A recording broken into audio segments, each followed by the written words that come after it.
Sejam muito bem-vindos a mais um episódio de Sideline Talks. Sim, estamos de volta. O seu programa sobre a NFL do Brasil Fantasy Football. Neste episódio de retorno, depois de um hiato, eu e o João a gente se junta para falar um pouquinho do que a gente vai esperar para essa temporada de 2025. Algumas das tendências, algumas das expectativas pessoais que nós temos. Falamos também um pouquinho sobre os quarterbacks, os desenhos ofensivos, a capacidade defensiva de alguns times e, logicamente, nosso querido Bo Nix. Estavam com saudade de nós? Nós estávamos com saudade de vocês. Venham então. Abraço.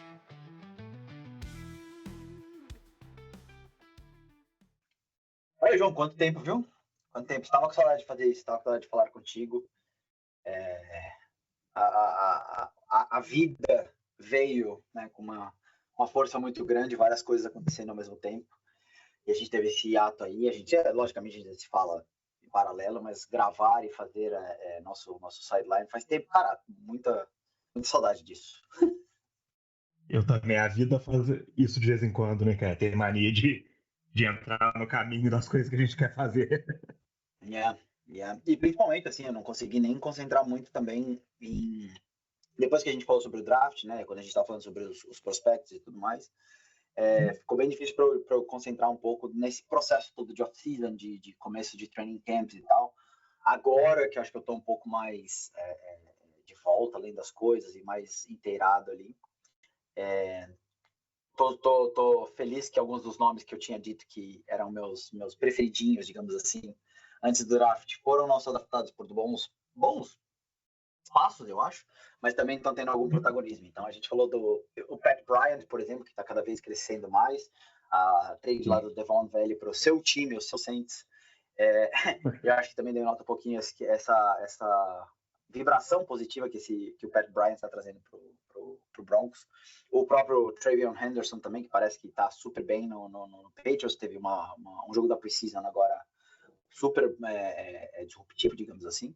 Então, agora que eu tô, acho que, mais inteirado pelas coisas, cara, foi difícil ficar longe, viu? Não vou negar, era muito bom estar sempre lendo e vendo as coisas e tudo mais. E você, como é que você tá? Como é que tá essas coisas? Né, cara? Eu tô bem, cara. O bom é que foi durante a off-season que você ficou sem acompanhar, porque não acontece muita coisa importante, né, cara? É verdade. Eu tenho a vantagem, no caso, também, que quando for para acompanhar os jogos, eu não tenho tanto problema, porque eles são normalmente à noite, né? Aqui, então, os jogos começam a 1 da manhã, os de quinta-feira, os Thursday Night Football e os Monday Night Footballs. E aí, no sábado, a Natália e a Helena, né, minha esposa e minha filha, já sabem que a partir das 6 da tarde, no domingo, eu estarei em casa e não saio de casa. Que é para assistir todos os jogos ali. E a Helena já, desde o ano passado, assiste comigo. Então, é divertido demais ficar assistindo. E ela tentando aprender, vendo o que é um touchdown, um passe, uma corrida. É muito legal. Nossa, deve ser bom demais, cara. Louco pra chegar na época dos meus fazerem isso também. Os seus ainda estão. Mas os seus acho que passaram já da fase de serem cachorros, né? Então agora eles estão começando a desenvolver como crianças bagunceiras e saudáveis como tem que ser. Isso é muito bom. Espero que eles estejam bem, o Walter e o Raul. Só para comentar do Pat Bryant que você falou, eu achei realmente que essa troca do Devon Valley para o Saints foi um sinal muito positivo para ele, porque o Sean Payton gosta do Valley. Ele fez, inclusive, coincidentemente, a mesma comparação que eu tinha feito lá no nosso grupo do WhatsApp, né, do Valley com o Marcus Colston. E depois ele falou que acho que ele já trocou 26 jogadores na carreira dele como head coach e que o Valley foi o mais difícil de trocar de todos. Olha, eu não tinha lido isso aí, não. Inclusive, o universo do Broncos tá. Não vou dizer polvorosa, mas o pessoal. Eu não sei se você conhece o Ben Albright, que é um dos setoristas do Broncos há muito tempo.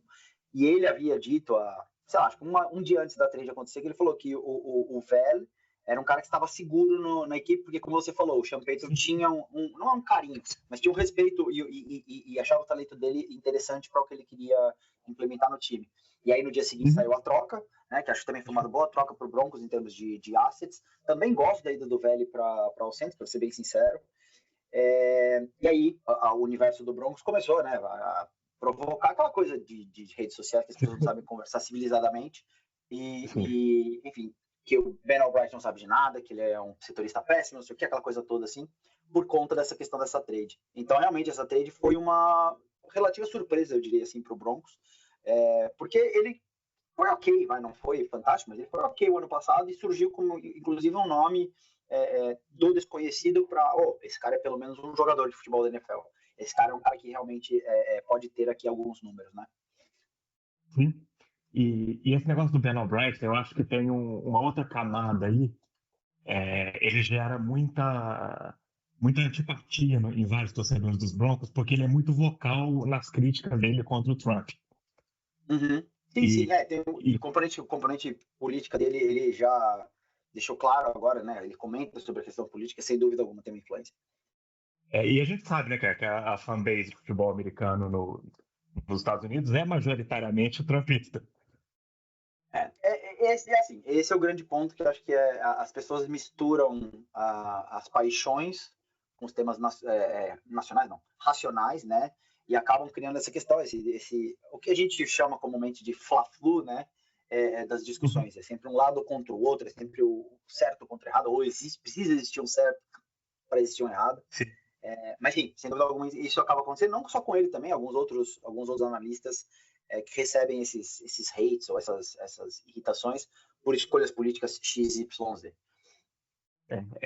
Eu acho que é exatamente isso que você falou, né, cara? Falta nuance no diálogo hoje em dia, né, cara?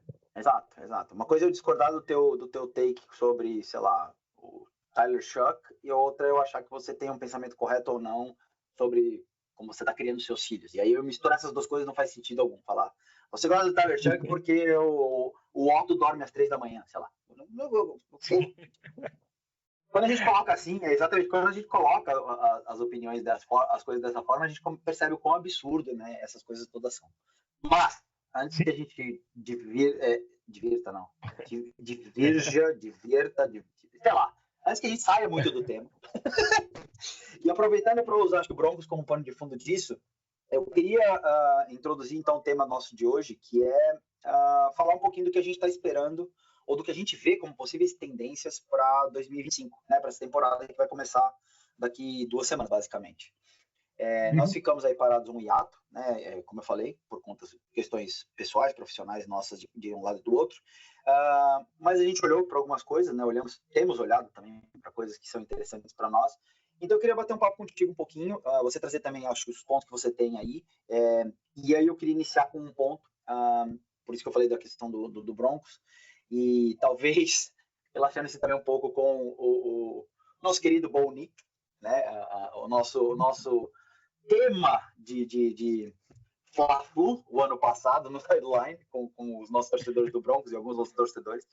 Mas não é sobre o Bo Nix em específico, mas é usar ele como referência também para falar um pouco dessa expectativa do segundo ano, né, dos quarterbacks que foram draftados no ano passado. Esse ano nós tivemos uma classe fraca, uma classe completamente não espetacular. Nenhum dos quarterbacks que foi draftado esse ano, pelo menos até agora, tem me saltado aos olhos, não vi absolutamente nada que você fale, nossa, realmente Jackson Dart a gente estava quieto nele. Ou Jalen Milroe, que é um cara que eu gosto, por exemplo, o Jalen Milroe está realmente dominando aqui a posição. Não vejo isso acontecer. Mas o ano passado nós tivemos aí, né, então, o nosso Drake May, tivemos o Jaden Daniels, o próprio Bo Nix também teve sucesso, podemos considerar que ele é talentoso, não é aquela coisa toda, mas o sucesso é inegável, né? Sim, sucesso. A gente não tem como tirar. E a competência dele para conseguir fazer também funcionar o esquema. Isso não é demérito dele. Mas eu acho que a gente talvez esteja olhando aí para uma classe histórica de quarterbacks. Não acho que todos sejam Hall of Fame, talvez. Na minha cabeça, só o Drake May acho que tem potencial para isso. Mas, pô, Caleb Williams, Bo Nix, Jaden Daniels, o próprio Michael Penix Jr., que vai ser titular e pode ter algum protagonismo também, né? O Bo Nix. Então eu queria ver assim, porque eu entendo que esse segundo ano normalmente tem uma queda, como o CJ Stroud, mas eu entendo que essa é uma classe que foi e vai continuar sendo disruptiva. Eu vejo esses jogadores, pelo menos, como starters para o longo prazo. Sim. O exemplo do CJ Stroud eu acho interessante, porque, para mim, do primeiro para o segundo ano do CJ Stroud, ele Uhum. não mudou em absolutamente nada. Ele foi o mesmo jogador. Sim. O que mudou foi o entorno. E acho que no primeiro ano dele ele foi superestimado, porque as coisas deram muito certo. Ele teve muita sorte. E agora, no segundo ano, eu acho que ele está sendo subestimado. Eu acho que estão deixando o contexto influenciar muito na percepção de quem ele é. Sim. E, e isso tá acontecendo, vai inevitavelmente acontecer com esses segundanistas também. Uhum. O Rui mandou esses dias lá no grupo, eu não sei se você chegou a ver, uma entrevista do Sean Payton falando sobre o que levou ele a escolher o Bo Nix Uhum. e por que ele estava tão alto no Bo Nix. E, e realmente foi algo que me fez pensar muito. Eu recomendo para todo mundo ler essa entrevista, quem não leu. E me fez pensar muito minha maneira de avaliar jogadores. Uhum. Porque o que eu fazia, e o que a maioria das pessoas que avaliam quarterbacks faz, é, é imaginar um prospecto no vácuo ali, né? Sem Sim. tudo o que vai cercar ele na NFL.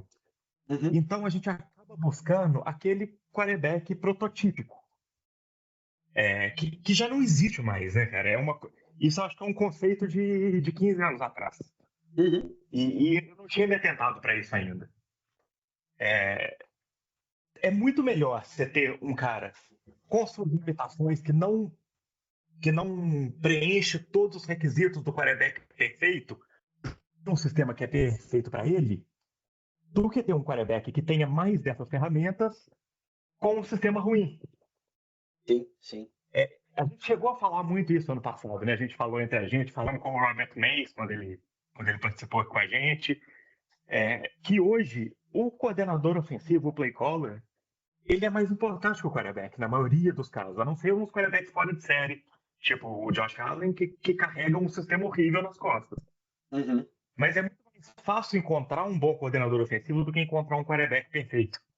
Sim, o quarterback é basicamente nesta NFL atual, e inclusive essa questão das tendências, ele é um vetor, né, das ideias e do pensamento e da construção que o coordenador ofensivo faz, né, que o play caller desenha. Sim. O próprio Jaden Daniels, ele teve uma Uhum. temporada incrível, estatisticamente, no ano passado, mas se você analisar bem, ela não é muito diferente da temporada de calouro do Kyler Murray, que tinha a mesma pessoa chamando jogadas, Chris Kingsbury. Uhum. É muito parecido. O ataque do Chris Kingsbury, ele é um ataque muito, muito fácil para o quarterback, Uhum. porque ele nunca vai tentar executar uma jogada difícil. Ele tem embutidas soluções para o que a defesa estiver mostrando antes. Claro, o quarterback tem que saber identificar isso, alterar a jogada, mas isso não é uma tarefa muito difícil. Então, na verdade, esse ataque do Kingsbury ele facilita a vida de todo mundo no ataque. O running back ele só vai correr quando ele tiver uma vantagem numérica. O Jaden Daniels só vai tentar passos longos quando a defesa tiver deixado no fundo do campo aberto. Yeah. Por isso que acaba virando aquela chuva de screens, porque se essas duas condições não estão presentes, eles vão para o screen. Esse é um ponto interessante e é exatamente isso que eu estava considerando dessa classe poder ser histórica como, né, starter de longo prazo, porque acho que talvez a exceção feita ao Drake May, todos os quarterbacks, e o Caleb Williams no caso também, porque agora tem o Ben Johnson lá, mas todos os Uhum. quarterbacks foram draftados de acordo com a filosofia ofensiva que o time, ou seu coordenador ofensivo, ou seu play caller, definem, né? A gente, Uhum. coletivamente, acho que todos, não vou dizer que dormiram, mas todos nós não demos talvez a importância real ao Bo Nix pareado com o Sean Payton, antes de começar a temporada, logicamente. Mas é isso, assim, ele se encaixa muito nesse sistema que o Sean Payton quer implementar, assim como o próprio, como você falou, o Jaden Daniels se encaixa, né, onde o Cliff Kingsbury sabe fazer.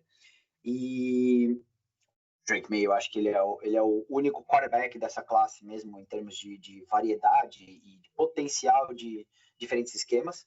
E o Caleb Williams vai ser, né, testado novamente esse ano com um novo play call, um novo sistema ofensivo, basicamente. Mas eu fico com receio também, como contraponto ao que o próprio disse da questão da classe histórica, que é isso, de entender se eles sobreviveriam numa eventual mudança, né, de técnico, mudança de play caller, que pelo menos, eu precisaria ver os dados históricos, mas entendo eu que nos últimos 5, 10 anos, isso tem mudado muito. A vida útil de um técnico, tanto o head coach quanto os coordenadores ofensivos, e coordenador ofensivo e defensivo sempre foi menor, está cada vez menor. Né? Você não vê head coaches com uma longevidade tão grande. Eu lembro, sei lá, em 2014, 2015, quando a gente tinha os times, era Mike Tomlin no Steelers desde antes de Cristo. O Mike McCarthy no Packers há mais de 10 anos. O Sean Payton no Saints há 56 anos. Enfim, essas coisas todas assim. O Pete Carroll também lá no Seahawks, desde que foi fundado o time. Então, e isso hoje tem tido uma rotação maior, uma rotatividade maior. Mas eu vejo que a solidificação, talvez seja a palavra, a questão desses quarterbacks segundanistas se provarem, se mostrarem e não terem, como a gente falou do CJ Stroud, essa variação tão grande, né, de um primeiro para o segundo ano, eu acho que vai acabar acontecendo por uma questão de continuidade, por uma questão de, como você mesmo falou, nós precisamos cada vez mais olhar para os coordenadores ofensivos e para o esquema ofensivo, ao invés de necessariamente olhar para a técnica e habilidade desse quarterback. Porque também sinto que os quarterbacks talvez estejam vendo menos prontos para a NFL do que há 10, 15 anos atrás. Sim, achei esse um ponto importantíssimo também. Acho até que aquilo que eu falei lá atrás do protótipo do quarterback, né, ter mudado, é justamente por isso, porque esse quarterback ele não joga no college mais. Ele não existe mais no college. Não tem ninguém formando esse jogador lá e claro, por consequência, ele não chega na NFL. Sim. E acho esse seu ponto importantíssimo também, de como esses jogadores vão lidar com essas eventuais mudanças. O Bo Nix, eu acho que ainda tem um bom tempo de Sean Payton. Sim. Mas o Jayden Daniels a gente vai saber em breve. Porque ou ele vai mal esse ano, ou ele vai bem, e ano que vem ele não tem o Cliff Kingsbury. Ele vai ser head coach em algum lugar. Então, acho que o primeiro teste que a gente vai ter aí para isso vai ser com o Jayden Daniels. E eu tenho receio, principalmente no caso de Jayden Daniels, menos na parte do Sean Payton, mas também é um ponto de atenção, que é o quanto esses times, ou esses coordenadores ofensivos, esse sistema ofensivo, na verdade, como um todo, ele vai conseguir se reinventar. Né? Porque a NFL tem se tornado muito dinâmica, as coisas estão muito reativas. A gente falou isso ano passado sobre a questão das defesas mudando para acomodarem o jogo terrestre, então o jogo passou a ser mais aéreo e depois o jogo passou a ser mais terrestre, porque né, o jogo aéreo está sendo cada vez mais protegido. Inclusive, ano passado tivemos uma quase que ressurreição dos running backs, como a gente falou antes da temporada, né? E então é ver essa questão de poder se reinventar, quanto eles conseguem ter isso. E sendo bem sincero, eu não sei se nenhum desses novos play callers, ou desses quarterbacks em específico, tem as ferramentas suficientes para isso. Novamente, acho que o Sean Payton, por conta da experiência que ele tem histórica, tem uma facilidade de navegar por essa necessidade. E o Ben Johnson no Bears, trazendo isso para o Caleb Williams, olhando tudo que o Caleb Williams fez no ano passado e os principais erros nos quais ele cometeu. O Caleb Williams realmente teve uma temporada no ano passado, eu vou dizer, underrated, não. Eu tô esquecendo a palavra, gente, hoje, me desculpe. Mas ele teve uma temporada ruim, frente às expectativas. Decepcionante eu não sei se foi, assim, porque também tem, como a gente tá falando, tem muita responsabilidade do desenho ofensivo, e eu acho que o Bears, ofensivamente, era muito mal desenhado para ele. Mas ele teve uma temporada ruim, uma temporada que não foi suficiente, principalmente frente à escolha no draft, ou pelo menos o castigo que foi colocado em cima dele. Então, essa questão de se reinventar e conseguir se adaptar de forma rápida, e agora a gente já tem tape de uma temporada inteira de Jayden Daniels, de Drake May, de Caleb Williams, de Bo Nix e tudo mais, se eles conseguem passar por isso de uma forma saudável e se manter, né, como esses quarterbacks por longo prazo.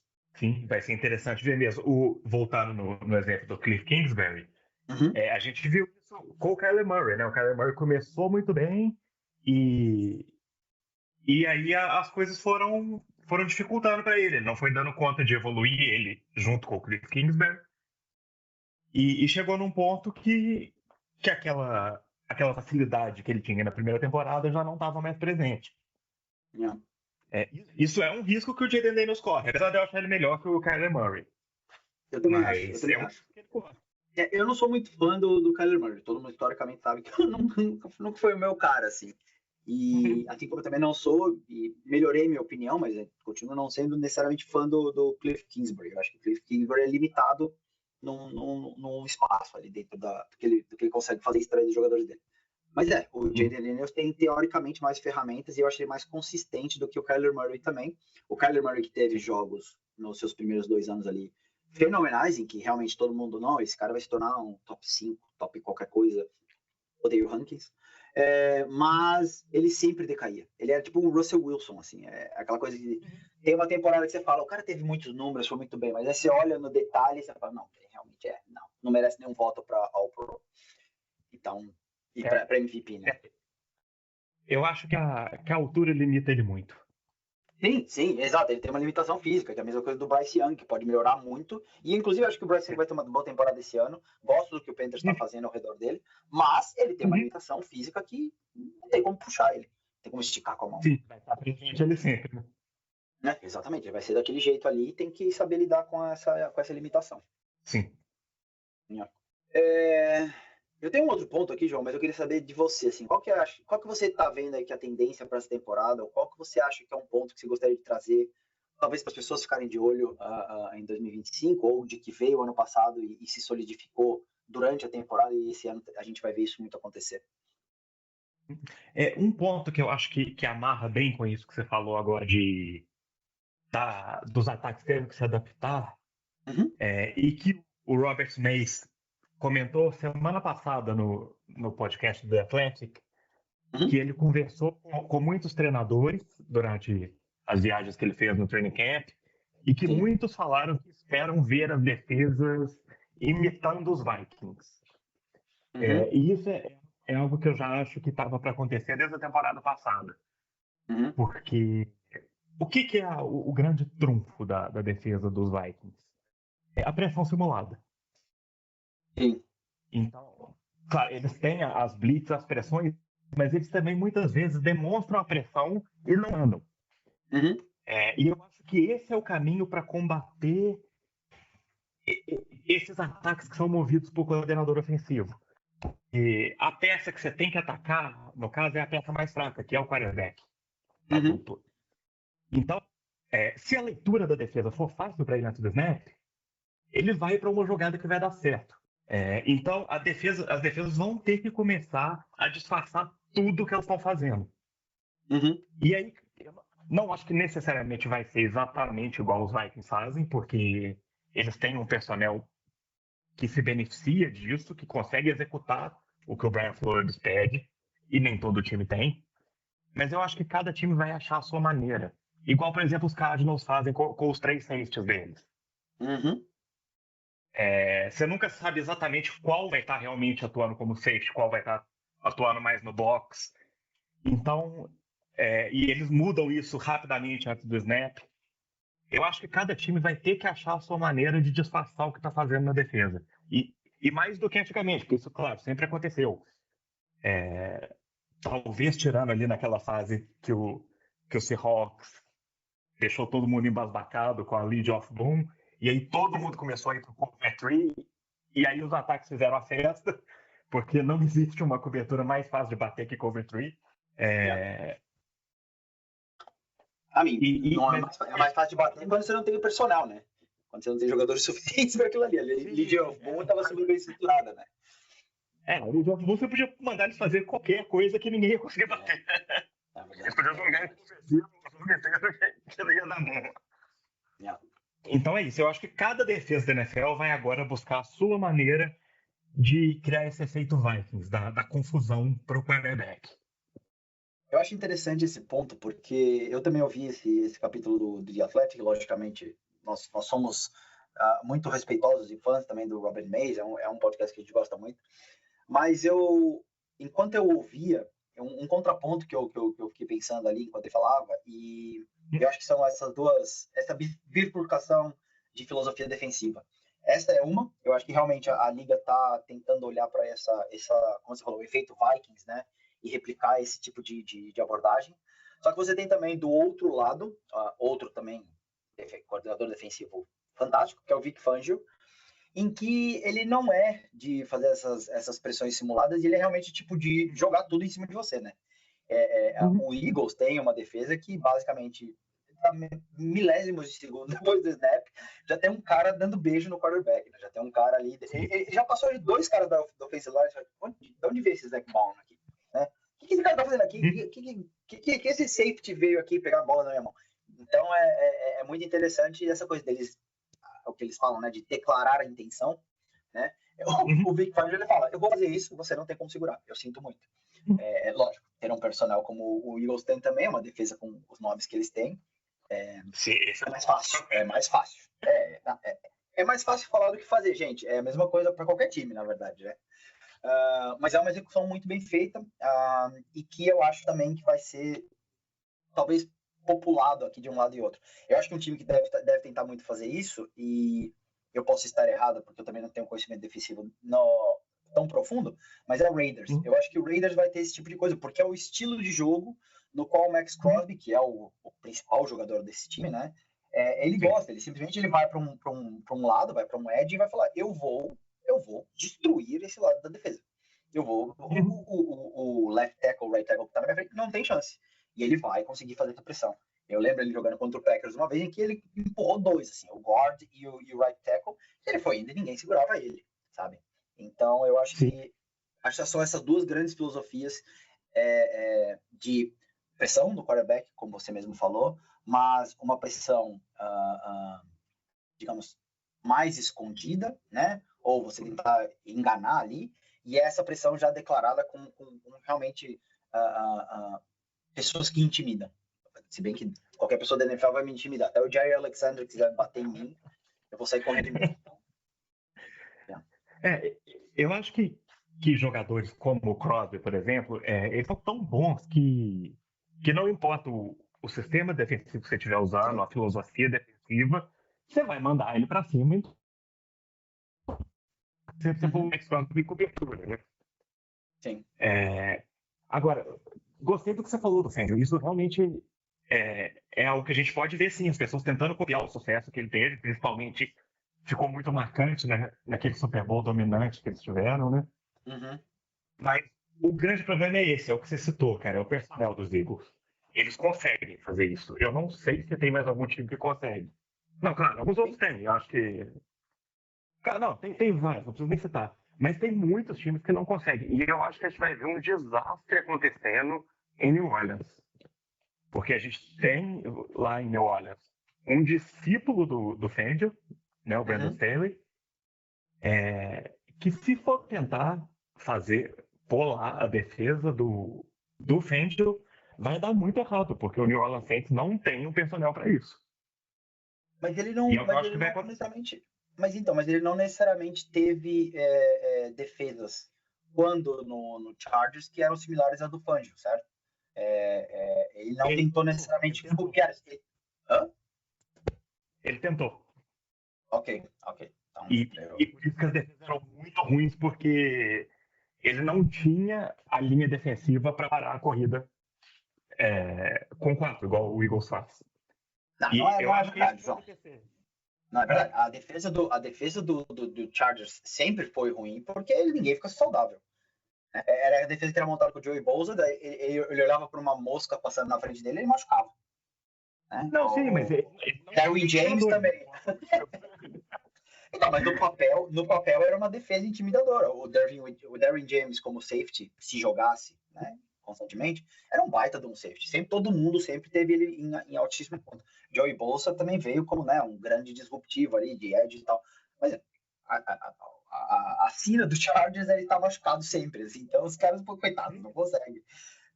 Mas sim, eu tô falando isso como brincadeira, mas eu entendo o que você tá dizendo, sim, você precisa ter o personal correto para isso. E o que acontece quando não tem? Todo mundo corre à vontade em cima do você. É o que acontecia com aqueles Chargers e o que eu acho que vai acontecer com o Saints esse ano. E já fica aí a dica para a Fantasy: escalem seus running backs contra o Saints. Eu acho que o Packers, a gente falando assim, eu acho que o Packers vai para esse lado dos Eagles também. Não acho que seja uma defesa do Heffley que seja de simulated pressures, de decoys, né, coisas assim. Eu acho que mais uma defesa de realmente pressão linha com linha. Acho que sim, tem alguns jogadores ali, mas eu acho que, logicamente, não vai ter a eficiência que a defesa do Eagles tem. Porque ainda falta algum personnel, principalmente na questão da defensive line ali. Só não vou colocar minha mão no fogo no Fantasy para falar escalem seus running backs contra o Packers, porque tem o Cooper e o Walker ali, né? O Quay Walker. Então, é uma boa dupla. Então, enfim. Mas vamos ver. Então, só meu parênteses sobre o Packers, que eu preciso falar um pouquinho do meu time. Mas agora, linebackers, o Saints tem também. Tem o Demario Davis lá, né? Tem o Werner, que é aceitável, ok? Gosto. E o calouro, o Dennis Stutzman, que foi talvez o grande destaque do time na pré-temporada. Tanto nos treinos quanto nos jogos. Os calouros têm que ser destacados lá. Os dois melhores foram ele e o Calvin Banks Jr. Qual é o nome dele mesmo? Danny Stutzman. Deixa eu ver aqui então, que eu já tenho que pegar aí nas minhas ligas de IDP. Vamos garantir que eu tenho um rookie guardado aqui. Enfim, quem joga IDP comigo, por favor, não peguem esse jogador, tá bom? Deixa que eu pego, né? Deixa pra mim. Vai guardar mesmo, porque tem o Demario Davis lá, né? Eu acho que ele é mais um herdeiro do Demario Davis do que alguém para ter muito impacto esse ano. Tem outro cara que eu gosto lá também na defesa, que é o Adebo. Acho ele muito bom nessa questão da corrida. Ou pelo menos ele é um cara agressivo. Ele só não tá mais lá, ele foi pros Giants. É por isso. Saudades da Debo. Então, desculpa, vocês não têm mais muita chance mesmo. 2026 está logo ali. Com o nosso Hall of Famer, Spencer Rattler.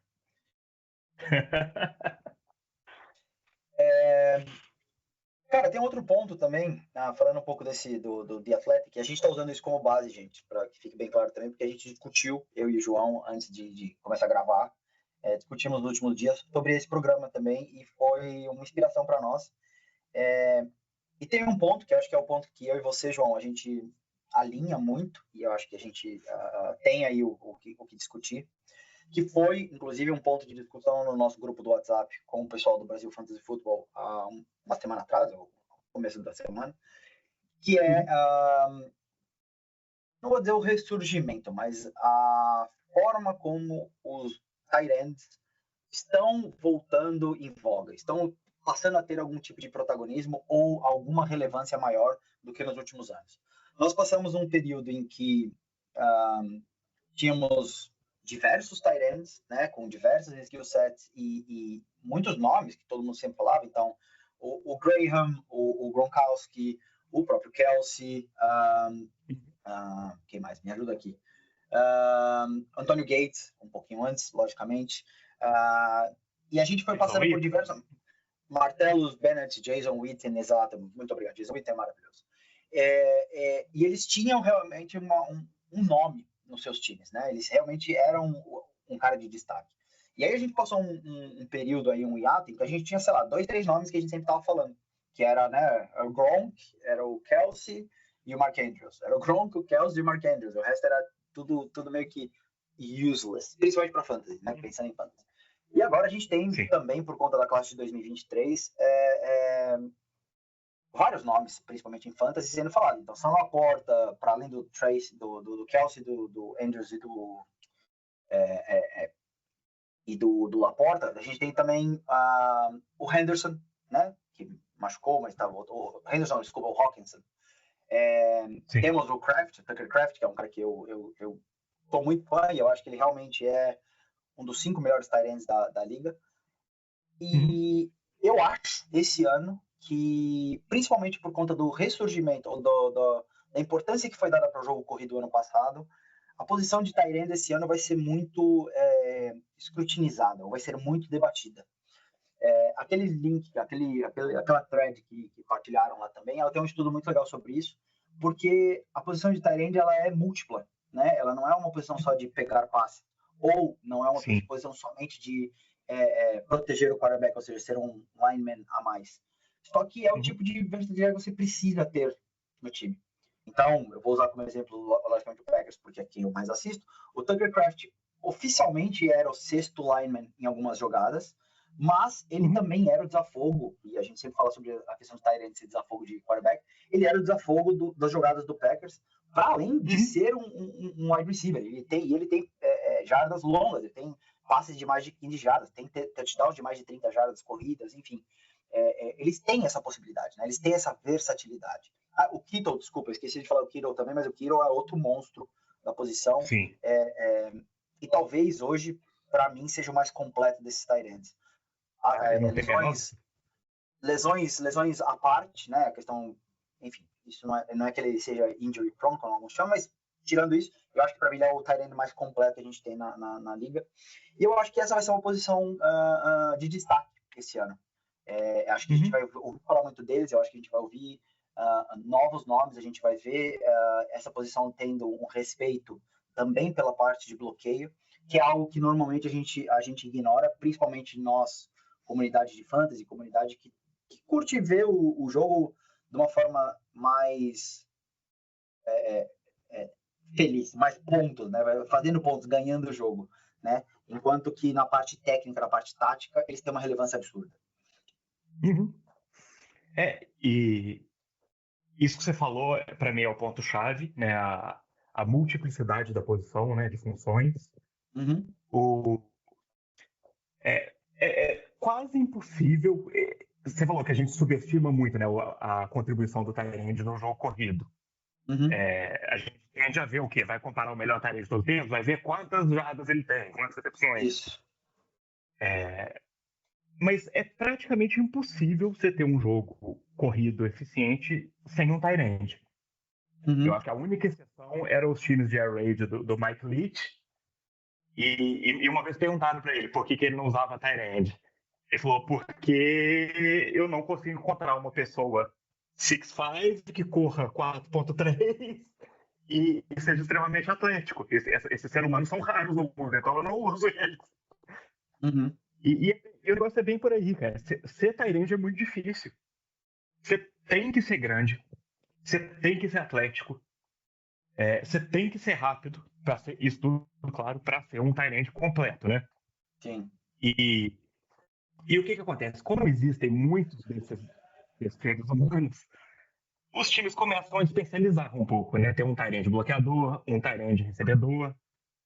E eu acho que uma grande mudança que começou a acontecer já há alguns anos, mas evidenciou ano passado, e eu acho que vai ser a tendência esse ano, é que o tight end que está em campo em 11 personnel, 11 personnel, para quem não sabe, é uma formação com um tight end e um running back. E que é a formação mais usada, quase empatado com a 12 personnel, que é um running back e 2 tight ends.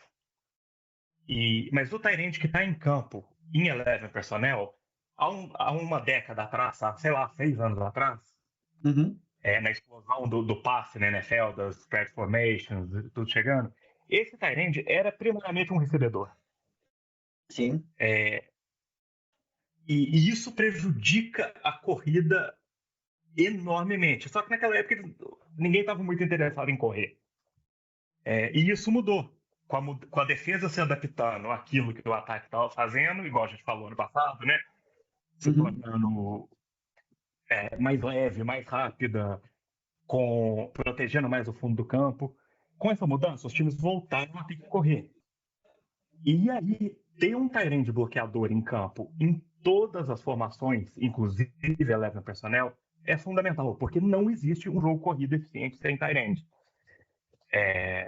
Inevitável. Quase nunca você vai ver uma defesa com menos de 6 jogadores envolvidos na defesa de corrida. É só em situações muito, muito raras, extremamente óbvias de passe, que você não vai ter pelo menos 6 jogadores com responsabilidade de parar a corrida. E lembrando que cada vez mais a gente tem wide receivers fazendo esse tipo de trabalho também, né? Fazendo essa foco no bloqueio, né? Uhum. E então, para você ter um jogo corrido eficiente sem o tight end, você precisa de 6. Aliás, mentira, esquece o tight end. Para você ter um jogo corrido eficiente, você tem que ter pelo menos 6 jogadores do ataque envolvidos na corrida, além do running back. Exatamente. Então, ou esse jogador é um tight end, ou esse jogador é um fullback, ou esse jogador é o quarterback. O quarterback, não é todo time que tem um quarterback que pode viver na read option. E os que tem também. Eu diria que são menos do que a gente imagina necessariamente. A gente tem, logicamente, alguns que podem correr, mas não fazem parte disso. Esse pool é pequeno. E os times que tem, eles não querem que isso aconteça também, porque você está pondo seu quarterback em risco. Que eu diga Caleb Williams e Drake May ano passado. Então sobra aí 2 opções. Ou você vai ter um fullback, ou você vai ter um tight end bloqueador. É muito mais negócio hoje em dia você ter um tight end. Primeiro, porque quase não existem fullbacks mais, porque ninguém usa no college. E o segundo é que o tight end vai conseguir contribuir melhor no passe, teoricamente. O fullback basicamente te explica que vai haver uma jogada corrida, né? Ao passo que o tight end, como você falou, ele tem essa possibilidade de desengatar da formação ali ofensiva e fazer eventualmente um passe, que seja de uma jarda, que seja de 2 jardas. O fullback também, né? Ele pode sair para receber também, mas normalmente não são pessoas tão treinadas como recebedores, igual o tight end. Raros são os casos de fullbacks que pegam passe, né? O próprio cara, que lá, não era conhecido por isso, apesar de ter um ou outro passe para ele, né? Sim, e ele era o melhor nisso. Exato. E então, os times, eles vão, a partir de agora, até ter uma nova mudança de filosofia defensiva, eles vão ter que ter sempre em campo um tight end que saiba bloquear. Então, se o seu tight end não sabe bloquear, o seu tight end estrela, ou você vai ter que jogar sempre em 12 personnel, ou ele vai ficar de fora em 11 personnel. E os times estão começando a perceber isso, eles estão valorizando os bloqueadores. Um exemplo disso é o contrato que o Josh Oliver conseguiu com os Vikings. Os Vikings já têm o TJ Hawkinson, que é um bom bloqueador, mas estava lesionado ano passado, e eles deram uma grana considerada altíssima para um tight end reserva para o Josh Oliver, que, na minha opinião, é talvez o melhor bloqueador da posição de tight end. Um pure blocker, sim, possivelmente seja. Sim. E claro, não é completamente incompetente no passe. Ele consegue receber uns passos curtos.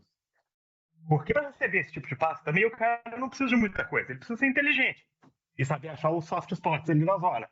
E ter mãos, né? Para conseguir pegar a bola. Então, os tight ends que não têm esse papel de bloquear em 11 personnel, eles são praticamente wide receivers. Sinceramente, eu vou mandar uma coisa que vai parecer um hot take, mas não é. A maneira como o Travis Kelce e a Amon-Ra St. Brown são usados é exatamente a mesma. Eles jogam a mesma posição. Sim, mas o Kelce faz muito tempo já que ele não é necessariamente um tight end, ele é um wide receiver gordo. Exato. No bom sentido, né? Forte, logicamente, gente. Não estou desmerecendo o Kelce, eu adoro o Kelce. Mas o Kelce ele é esse wide receiver com um biotipo completamente diferente. Sim, e é por isso que eu fico um pouco puto quando comparam os números do Travis Kelce com outros tight ends. Ele não é um tight end, ele é um wide receiver. As jardas de recepção dele tem que ser comparadas com o wide receiver. Ele é mais tight end, por exemplo, do que foi o Jimmy Graham, né? Mas eu diria que eles dois estão essa posição, digamos, saindo do tight end e entrando para wide receiver, sabe? Porque o Kelce, agora nem tanto, nos últimos 2 anos pelo menos, mas ele sabe bloquear. Ele não é super eficiente, mas ele sabe bloquear. Ao passo que o Jimmy Graham era, até lembramos historicamente que ele queria um contrato de wide receiver, né? Porque ele falava, eu pego muito mais passe do que eu bloqueio. Mas é isso, o Travis Kelce é esse cara que é esquematicamente super relevante, um baita jogador, tem logicamente o Andy Reid ali, que também é outro cara fantástico para esquematizar, e um quarterback fora de série, mas ele é o wide receiver, ele joga como wide receiver no time. Você, acho que o ponto que você trouxe eu não tinha colocado na minha cabeça, mas é realmente muito próximo mesmo, é como a Amon-Ra St. Brown joga, que no espaço correr atrás de um linebacker e se posicionar. Ele não é abertão, né? Não joga nas laterais, é o deep pass. Ele é o cara do desafogo o tempo todo, e ele tá sempre bem posicionado e sabe posicionar. E o Kelce é super inteligente também. E é isso, o Kelce bloqueia como um wide receiver, né? O Jim Graham ele não bloqueava né? Ele saía da frente dos bloqueios. Ele tinha medo de contato. Mas o Kelce é isso, ele vai fazer o quê? Ele vai fazer bloqueios de wide receiver. Você não vai ver nunca, por exemplo, ele bloquear um defensive end. Por exemplo, quando o time está correndo do que ele teria que fazer um kick-out block no defensive end. Não é ele que vai estar lá, vai ser o Noah Gray. Imaginou o Max Crosby indo para cima, o Kelce tentando bloquear? Taylor Swift desliga a NFL na hora. Sim. O Kelce ele só vai bloquear um defensive end se for o que a gente chama de crack block, que é quando o jogador está alinhado no slot e bloqueia para dentro, para uma corrida para fora, que é um bloqueio fácil, que o wide receiver faz. Então é isso. Um exemplo muito bom de um time que todo mundo critica muito, né? O jogo corrido do Cincinnati Bengals. Porque realmente não acontece muito, não ganha muita coisa. Só que as pessoas culpam a linha ofensiva.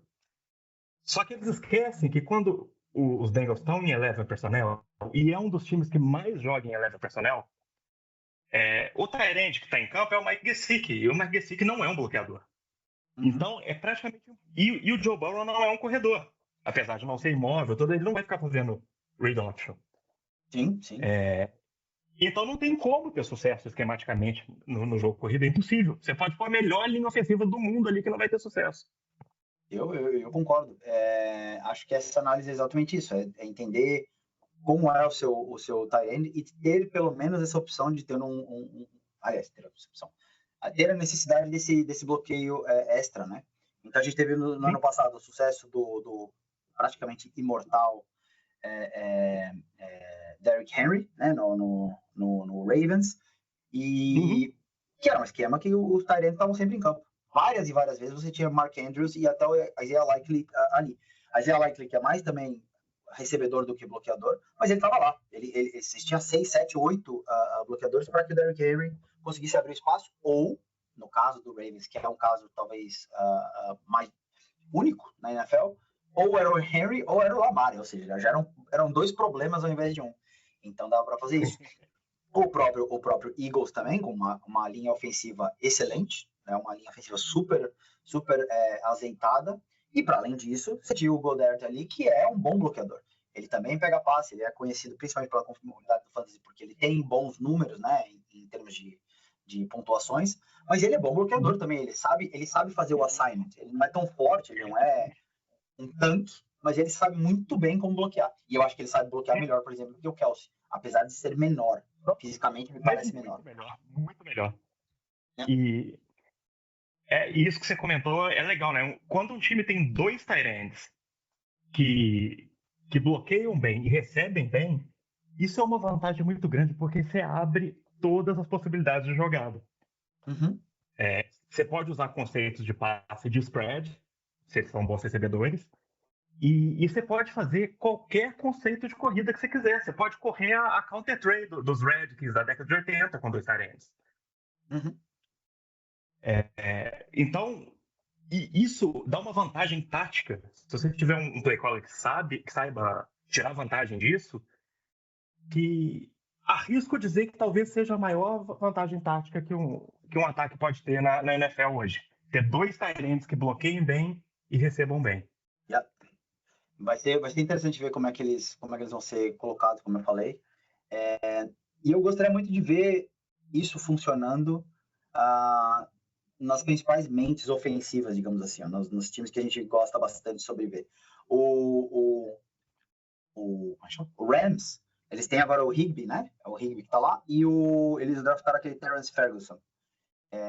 Tem essa possibilidade, e eu acho que eles vão acabar usando mais dois tight ends também, porque o Matthew Stafford tem se lesionado mais, até inclusive nessa preseason ele está tomando injeções, não lembro agora o que é, mas ele estava tomando injeções e pode ser que isso, né, seja um problema durante a temporada. Então, protegê-lo é importante, também ter essa vazão é importante. Perderam também o Cooper Kupp, trouxeram o meu maravilhoso Davante, mas eu acho que eles vão usar isso bastante, e considerando o McVay, a forma, pelo menos como eu tenho respeito por ele, a gente pode ver uma criatividade grande. No Packers, Matt LaFleur, que eu sou muito, muito feliz. O Musgrave precisa crescer, precisa melhorar. Parece que ele está tendo uma pré-temporada melhor do que os últimos anos. E essa era, inclusive, quando eles foram draftados, porque o Tucker Kraft foi draftado junto com o Musgrave. E o Musgrave foi draftado antes do Kraft, né? E eles mesmos falavam, quando eles draftaram os dois, falaram, nós draftamos esses dois, pois esses dois podem estar em campo ao mesmo tempo. O Musgrave era o melhor em passes e o Kraft era um projeto. Acabou que o Kraft evoluiu muito rápido, se tornou um cara extremamente competente para a posição, e o Musgrave teve aí uma lesão ou outra, acabou perdendo espaço, mas também são dois que eu gostaria muito de ver com um cara que eu respeito demais em termos de criatividade ofensiva. Vai ser divertido ver o que eles podem fazer. Espero, né? Que eles podem fazer para esse time.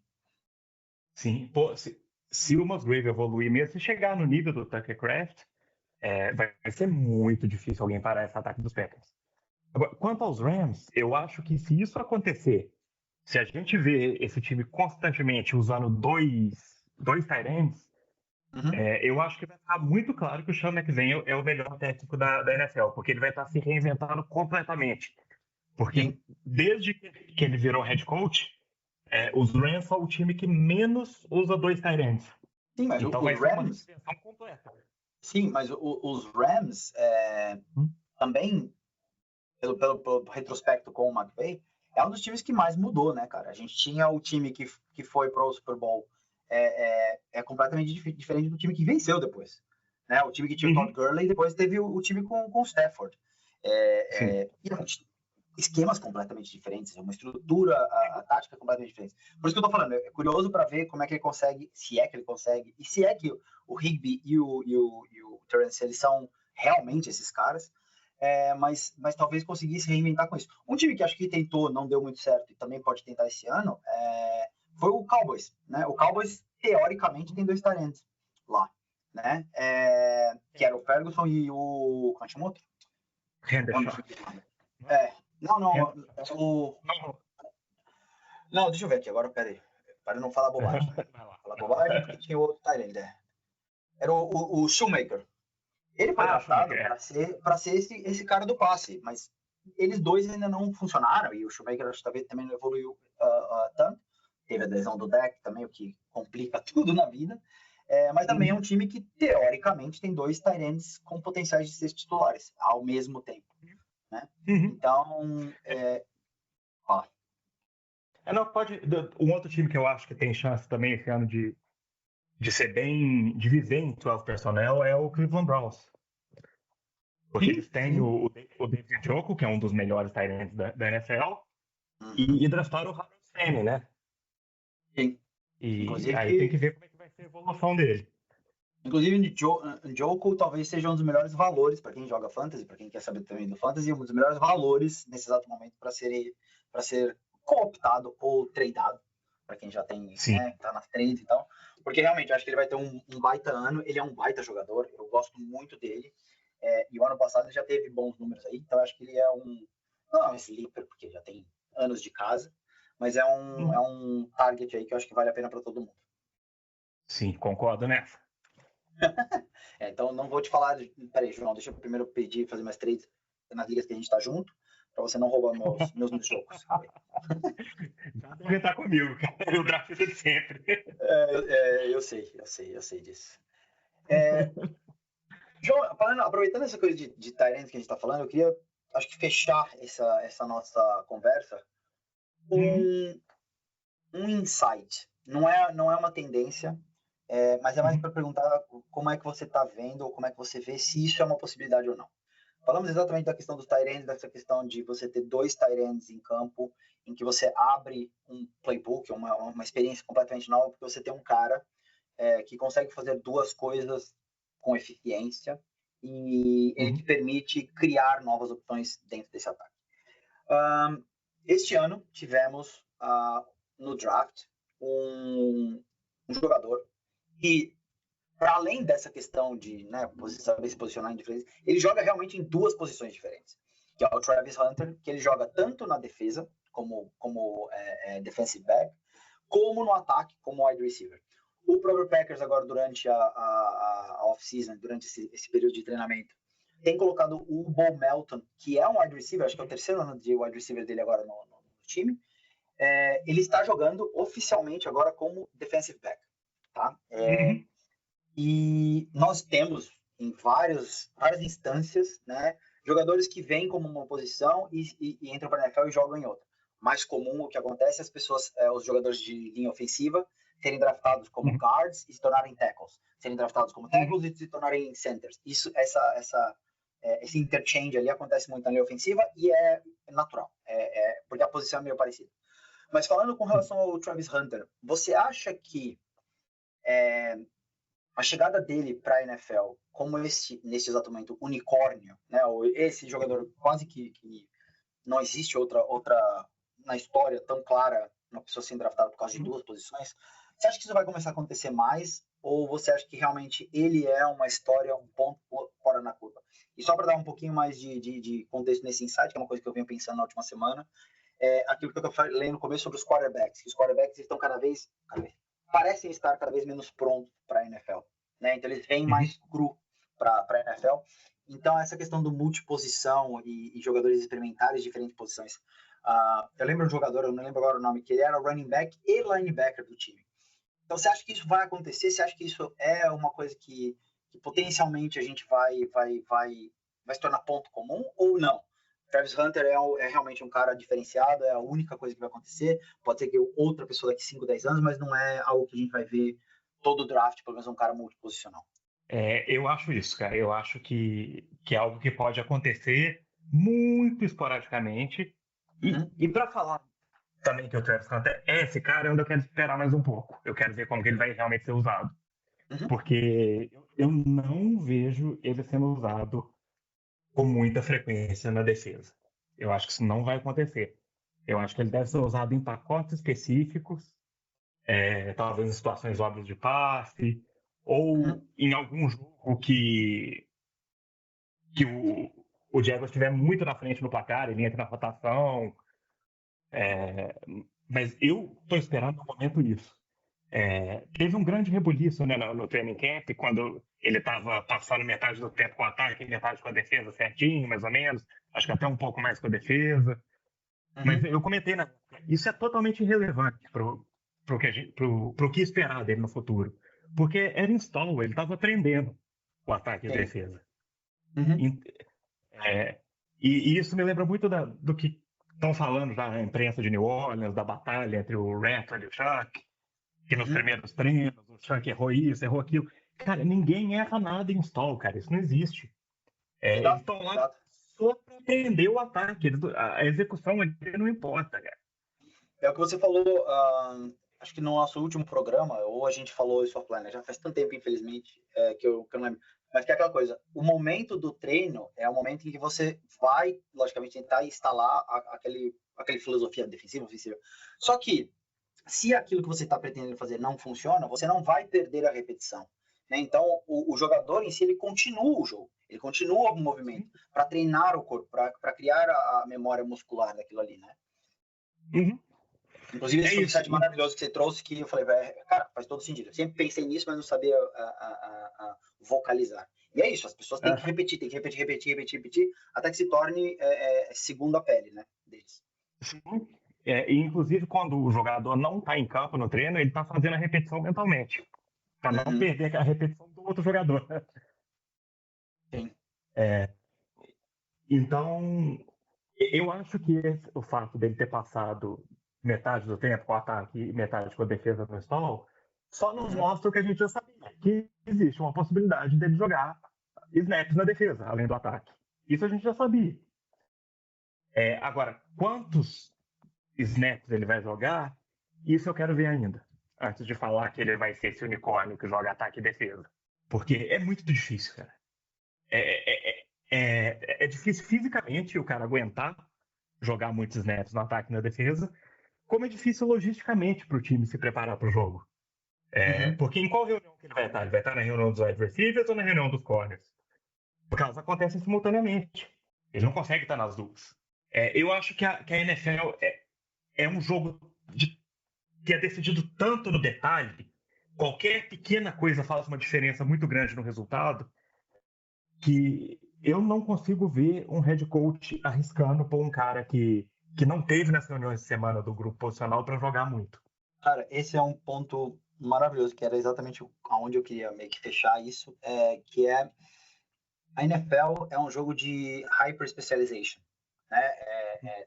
Todo mundo, e é isso que eu acho uma das maiores belezas desse jogo, e o motivo principal pelo qual, para mim, é o esporte mais interessante de se assistir, de conhecer, de saber, que é qualquer detalhe, como você falou, qualquer detalhe influencia no jogo, né? São 11 pessoas ao mesmo tempo coordenadas, executando aquilo que lhes é pedido, né? Então, uma corrida do Saquon Barkley de 45 jardas não é dele, é da equipe. Porque o right guard segurou X pessoa, porque o right tackle fez não sei o quê, porque o quarterback botou a bola na hora certa, deu com a rotação correta, porque o wide receiver conseguiu fazer um fake X, porque o tight end deu uma passada diferente, porque o outro time também, dos outros 11 que estão do outro lado, um tropeçou, o outro perdeu um poder de reação, o outro, enfim, uma série de coisas ali. E eu acho realmente super difícil que uma pessoa, frente a todas essas informações e todo esse processamento que é necessário logo de cara, consiga, de uma forma sucedida, né, bem sucedida, dar o seu melhor, ou ser realmente relevante nessas duas coisas. A gente tem o J.J. Watt em 2013, eu acho, 2014, que tem um touchdown que ele faz, que ele vai como tight end, né? Sim, porque tem várias carreiras, né? Exato, mas ele alinhava de vez em quando. E uma coisa que ele falou, logo quando ele aposentou, ele falou, eu adorava, né? Eu adorava quando eu tinha aqueles touchdowns, porque era um reconhecimento muito bacana do meu momento ali com a torcida do Texans. Aí ele falou, eu não consigo entender a posição. Ele mesmo, que era um dos maiores como chama? Linebackers ali, né? Um dos maiores edges. Ele mesmo falou que a posição em si, ele não conseguia compreender o que era para ser feito. Então, o que ele fazia? Ele alinhava e ele corria, né? Apitou, ele dá 3 passos ali, entra na endzone, ele é grandalhão, ele empurra um cara ou outro, pega a bola. Que estava desenhado ali, né? Exato. E era um desenho possivelmente muito específico para ele, né? Não era aquele desenho ofensivo em que ele poderia entrar. Não, era um desenho, sei lá, a jogada chamava-se J.J. Watt. Qualquer coisa. Sim, exato. Ele não precisava ter um repertório, né? Exato. Então, eu acho que é esse tema que é importante todos nós temos em conta, que é a hiperespecialização que a NFL necessita dos seus jogadores, né? Até mesmo, por mais que eu falei que a questão da offensive line e jogadores de linha ofensiva troquem mais rapidamente, existe sim uma curva de aprendizado aí, e a posição do center é completamente diferente da posição do right tackle. A posição do right tackle é completamente diferente da do left tackle, porque tem a questão de proteção onde o quarterback não está vendo, onde o quarterback está vendo, enfim. E eu também acho que o Travis Hunter deva ser, digamos, esse unicórnio. Tendo a concordar contigo de que ele vai ser mais ofensivo do que defensivo. Eu só não sei se ele é realmente este grande jogador que muitos já estão o coroando sem mesmo entrar em campo. Não por conta desse hype, que é natural que as pessoas criem hype antes das coisas, mas eu não sei. Eu acho que ele pode acabar sendo um wide receiver competente, mas eu não acho que ele seja, por exemplo, um top 10 wide receiver da NFL. Enfim, não acho que ele vai chegar nesse patamar. Espero estar errado, não sei. Sim, mas aliás, não espero estar errado, não. Não espero estar errado, porque meu menino é Brian Thomas Jr., então eu quero que o Brian Thomas Jr. seja o wide receiver, Travis Hunter que seja secundário, porque também eu vou me dar muito mal no fantasy, porque eu tenho o Brian Thomas Jr. em tudo quanto é liga. Então deixa eu aproveitar para soltar aqui um hot take que eu tava guardando para esse episódio, cara. Meus amigos, vamos finalizar hoje com o hot take. Então o João vai falar aqui e a gente depois só vai falar um tchau e vocês se virem para discutir com ele depois. Manda, João. Assim, não é tão hot não, mas vamos lá. Brian Thomas Jr. vai estar no top 3 de wide receivers para fantasy esse ano. Este ano. Esse ano. Ok. Eu não coloco esta hot take, eu acho que é uma hot take, mas eu vou fazer só um adendo a esta, que foi uma discussão que a gente teve também no grupo há alguns dias atrás. Brian Thomas Jr. termina na frente de Amon-Ra St. Brown neste ano no Fantasy. E em estatísticas gerais. Perfeito. É isso, meus caros. Agora, se vocês não concordam com os nossos hot takes, por favor, discutam. Silent Talks está de volta. João, muitíssimo obrigado por hoje. Muitíssimo obrigado a todos vocês que nos ouviram até o final. E a gente está de volta na semana que vem. Um grande beijo.